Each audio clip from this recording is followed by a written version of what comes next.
My name is Owen Symes, and welcome to The Copagandists, a podcast about cop shows and the people who make them. With all the context out of the way, the TV history, the show production, genre conventions, political controversy, with all of that under our belt, let's finally turn our attention to the activities of a single individual who walked through these spaces, Jack Randolph Webb. Not to be confused with the Jack Webb of Marland, Oklahoma, renowned at the time for bagging a berserk buffalo in early 1949. Don't confuse the two. People have done it.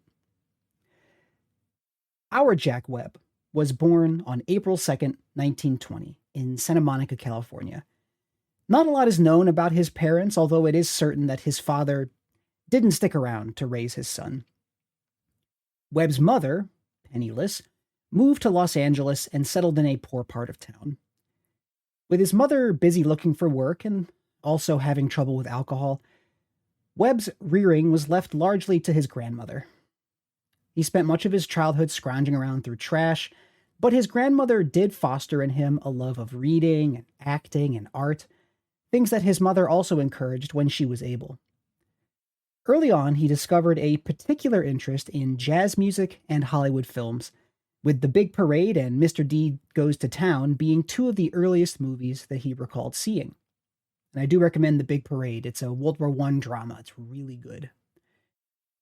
By high school, Webb had taken to art, theater, and radio, listening constantly to the mystery and crime shows that beamed across mid-1930s California. Because this was the Depression, Webb had to forego attending college in favor of finding work, which is unfortunate because his art teacher actually had worked hard to get him a scholarship to a local university. But there was bread to win. This also forced him to put acting off to the side, which he would not return to until the early 1940s, when he engaged in some theater work. When World War II began in the U.S., Webb received the draft classification 3A, deferral due to dependent obligations. His mother and grandmother were both in poor health by this point. Nevertheless, he did enter the Army Air Corps. While a cadet, he wrote and drew for a local magazine and produced some theater. Unfortunately, he did fail the flight exam, which involved piloting a BT-13A trainer aircraft. Having washed out of flight school, Webb manned a typewriter at Laughlin Air Force Base in Texas. After 2 years' employment, November of 42 to January 45, he applied for and received a hardship discharge in order to care for his ailing mother and grandmother. Given that one of the overarching concerns of this series is the process of historical research, the use or misuse of the past, it's interesting to note that once Webb achieved some public notoriety, his military career would become the subject of a bit of myth-making. A March 1949 profile, for instance, erroneously states, Webb was sent to Texas to learn to fly B-26s and stayed there teaching others. Remember, he didn't teach anyone to fly, he was a typist. Reporting on Webb's birthday in 1956, the Associated Press mentioned that while in the Army Air Force, Webb piloted B-26 bombers. And these myths persisted. Webb died in 1982, but even into the early 1990s, during a revival of Dragnet, there had been a remake in the works, and the consequent renewal of interest in Webb himself, one newspaper incorrectly told an inquiring reader that Webb served as a bomber pilot in World War II. Now one wonders where these myths began. Had Webb lied at some point? Or were there other sources used by these early reporters? Maybe they interviewed early family members or other people in the military that perhaps misremembered or didn't want to admit that their friend had failed out of flight school. The Authorized Biography of Webb, completed with the assistance of his family, does not indicate where the falsehoods might have originated, but does try to exonerate Webb himself. Some misinformed newspapers and magazines printed after Jack achieved celebrity status that he had piloted bombers and had downed enemy aircraft during the war. Jack, always a patriot, was particularly hurt when one magazine accused him of faking his war record, which he would never do. Now, Webb did, in point of fact, sometimes fudge his past. A 1954 Time magazine profile set the record straight regarding Webb's martial prowess, while very gently chiding him for fibbing. He soloed, but was washed out during primary training, although he sometimes claims in moments of imaginative reminiscence to have flown B-26 bombers. The Authorized biography, although it does not admit that Webb lied, gives us an indication of why he might have done so, quoting Webb himself. "My time in the Army was one of the few barren periods of my life. I went in with a dream. I came out with a blank page. Worst of all, I failed to measure up to my boyhood paper heroes." Considering Webb's later reputation as a storyteller who valued authenticity above all else, his erratic relationship to the truth of his own life, while understandable, is certainly troubling. This should remind us that no one is above editing the narrative of their own existence, or doing the same to the rest of the world when reality does not live up to imagination. Back to our story. After a few months in LA caring for his family, Webb moved to San Francisco to start a career in radio. A bit of luck got him hired at a local station, KGO, which was part of the ABC network, where he soon began covering news events from his recording booth, like VJ Day celebrations and the Marine Corps assault on Alcatraz prison in May 1946. He also met writer Jim Moser, with whom he would collaborate frequently in the future. His first regular show was a current events program called 1 Out of 7, created by Jim Moser. Here, Webb would impersonate celebrities and politicians as he read through the week's significant events. These performances included people from other races, so they do suffer from some inevitable stereotyping. Although Webb's political slant was more liberal at this time, so his editorializing was actually pretty critical of racial bigotry. For instance, we can take a look at his sarcastic coverage of Mississippi's racist senator, say that 5 times fast, Theodore G. Bilbo. Ladies and gentlemen, the material and direct quotations included in the following program have been taken from authoritative files and from dispatches filed by the Associated Press and International News Service. We present these statements without editorial comment. We assume no responsibility for their content. The American Broadcasting Company presents 1 Out of 7.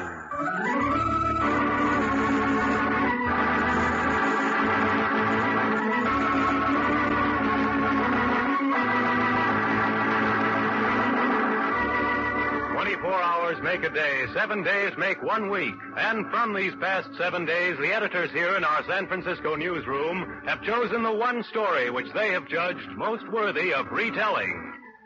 This is 1 Out of 7.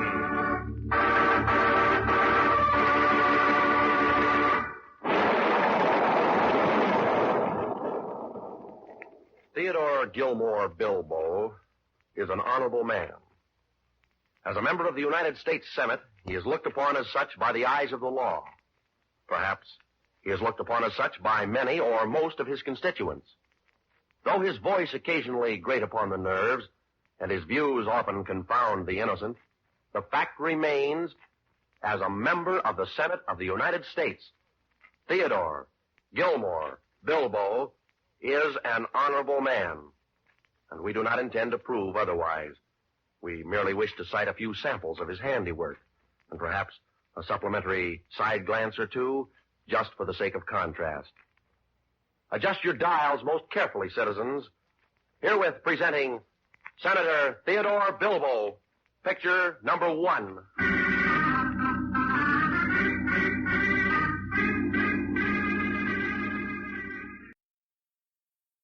While making this show, Webb soon met another staff writer at KGO, Richard Breen. Together, they created the Private Eye show, Pat Novak, for hire.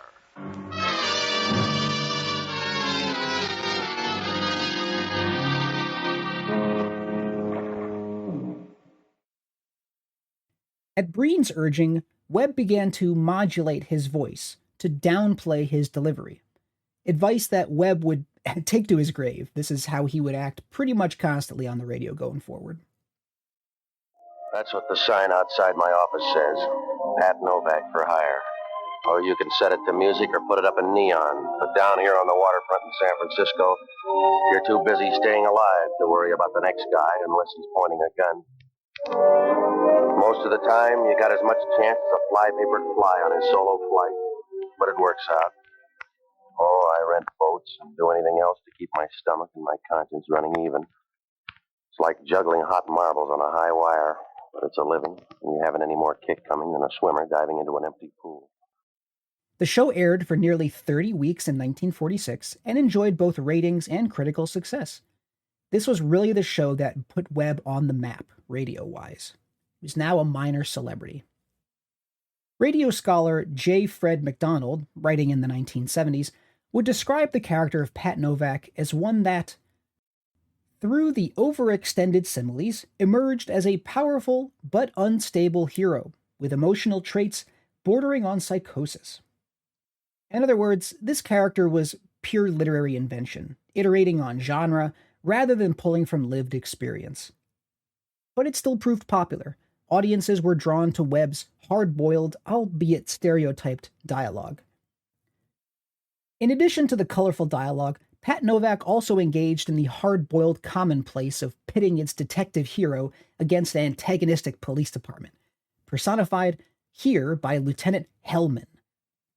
Once described on the show as being so mean that he wouldn't give his wife an aspirin if she had concussion of the brain.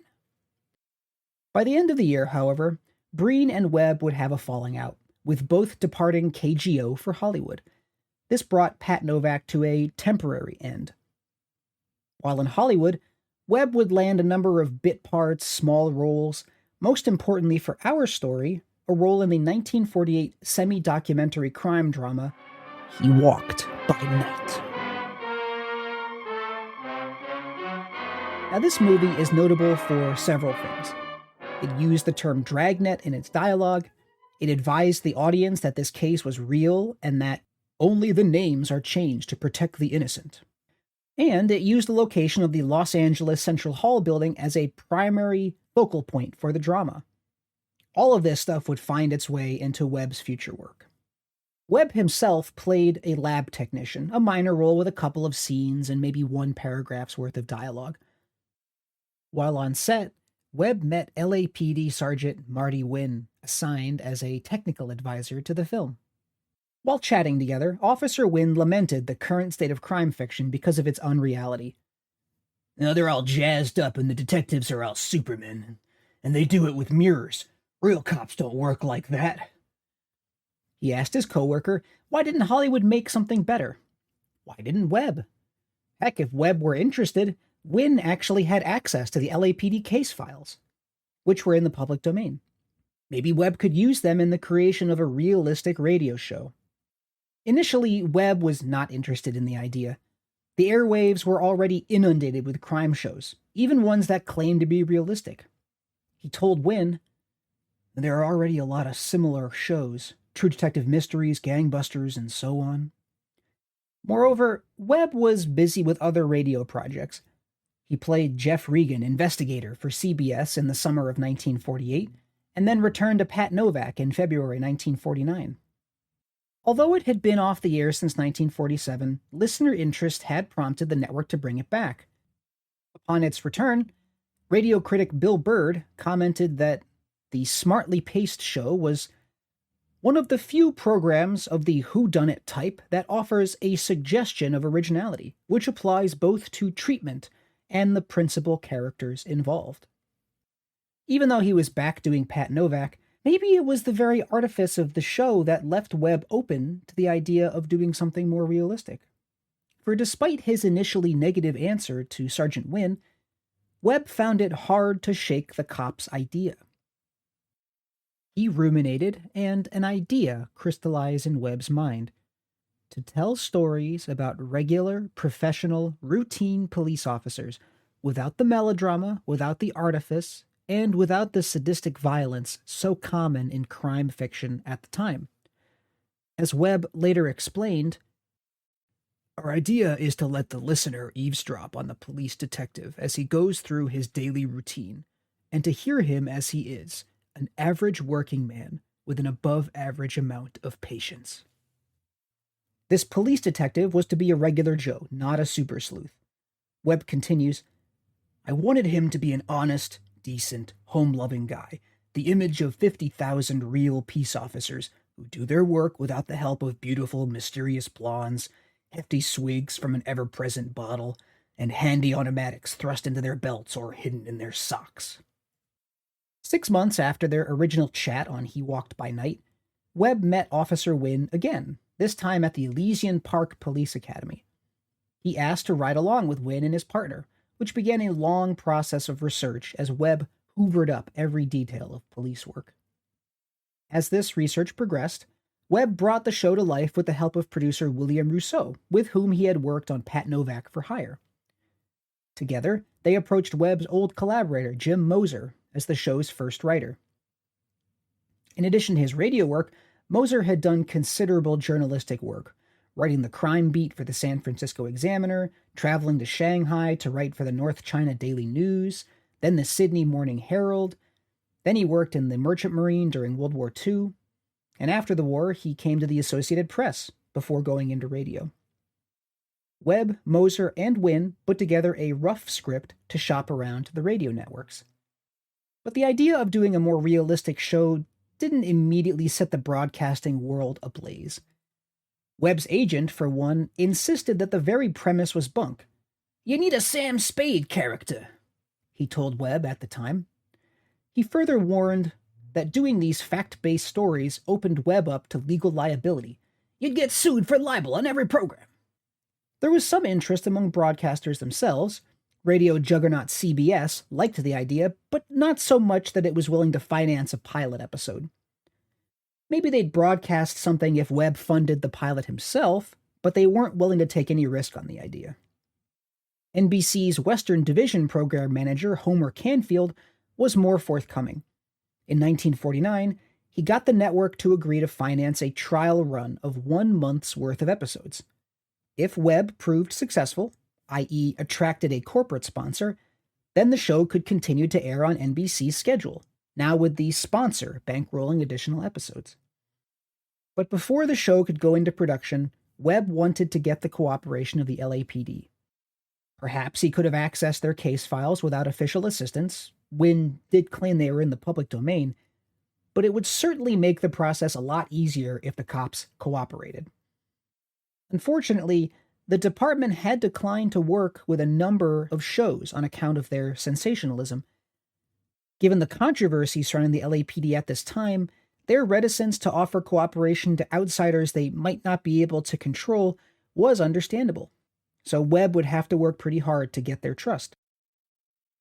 Now might be a good time to familiarize ourselves with the LAPD of the late 1940s. The department, frankly, was in sore need of reform. I mean, it always is. It's the LAPD. You can look up any decade in their history and they're doing something completely fucked up. But they were doing the same in the 1940s, so, In the 1920s and 30s, they had engaged in blatantly political, often illegal activities, including political graft, the physical abuse of suspects, and the surveilling of political undesirables, most commonly communists and union activists. Maybe the craziest example of LAPD corruption occurred in 1938, when officers from the Special Intelligence Section grew so jealous of their own power as to plant a car bomb in the vehicle of a police reform group's investigator. Moreover, as minorities moved into the city in the 1930s and 1940s, notably Jewish migrants fleeing Europe, migrant workers from other states, Mexicans, and also African Americans coming up from the South, the police increasingly engaged in targeted and racist policing. In 1936, LAPD Chief Davis sent some 126 officers to state highways to turn back out-of-state workers traveling to California in search of work, the so-called bum blockade. The racism came to a head in 1943 during the Zoot Suit riots, when police stood by as soldiers and sailors attacked Mexican youths, prompting street violence that lasted for days. Officers also maintained de facto racial segregation in public spaces. For instance, separating whites from blacks, Mexicans, and Filipinos so as to prevent interracial dancing at jazz clubs. They also spent a lot of time harassing minority youths all across the jazz scene. They were obsessed with it. During these years, some officers, like rising star William H. Parker, championed efforts at professionalization, especially civil service protections for police to prevent the influence of graft, and better discipline to root out the influence of vice. Yet the leadership at the top was either disinterested or else only partially successful in turning reformist rhetoric into concrete action. When Dragnet came on the scene in the first half of 1949, its chief was Clements Horrell, in office since 1941. He'd overseen the department through the Zoot Suit riots, the controversies surrounding the Black Dahlia murder in 1947, and also a number of other scandals, one of which finally led to his resignation, right as Dragnet went to air. This was the Brenda Allen scandal, named after the woman who led a prostitution ring of more than 100 women, and whose connections, both romantic and professional, to the LAPD granted her protection. She apparently paid the cops $50 per girl to keep them off her case. When one vice sergeant wiretapped her and discovered incriminating phone calls between her and another vice sergeant, this wiretapper immediately informed Chief Horrell. Brenda Allen was then sent to prison, and Chief Horrell thought the matter closed. But Allen did not.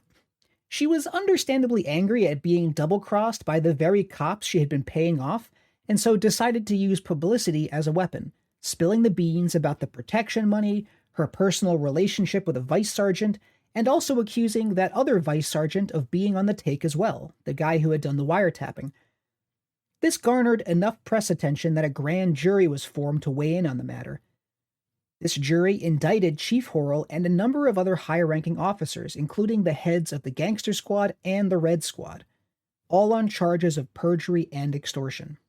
All of these guys retired in disgrace, although they were later exonerated, which isn't a big surprise. I mean, when the cops investigate the cops, how likely is it going to be that they're actually found guilty? Anyways, after an interim chief led the department through the remainder of 1949, William H. Parker became chief of the LAPD in 1950, and with this appointment came a revolution in policing.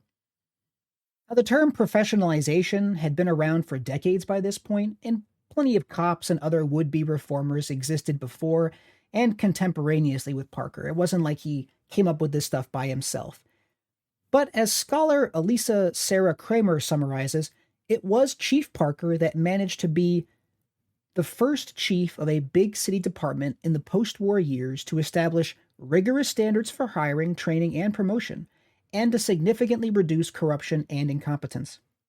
Because Parker's reforms threatened to upend an existing status quo, he quickly attracted political enemies. Three things, however, allowed him to maintain his authority for the next 16 years. The decentralized structure of the LA government, the lifetime tenure of the Office of Chief of Police, and his proximity to Hollywood. For it was through the media that he got the public on his side, using both print and broadcasting to sully his opponents and augment his own image and that of his police force. While it was actually disgraced Chief Horrell who initially approved Dragnet, it would be Chief Parker who, over the course of the 1950s, would harness this new show in a coordinated effort to boost the public stature of his sullied slice of Los Angeles government. In so doing, he would build upon the precedents set by the publicity-minded cops of the 1930s, his chief innovation being the use of a brand new medium. Have you heard of it? Television? How do you even say this word? But before he could make use of television, he would have to see how Dragnet fared on the radio. So it's to those early radio broadcasts that we'll tune into next time. Thanks for listening to this week's episode. Sources are in the show notes. You can find an essay version of this script, complete with detailed citations, on my Substack, substack.com/@OwenSimes. Find me at Blue Sky, Owen-Simes, YouTube at Integral History. Also check out my book, He Was Our Man in Washington, A History of the Obama Years. Music by Carl Casey at White Bat Audio. See you next time.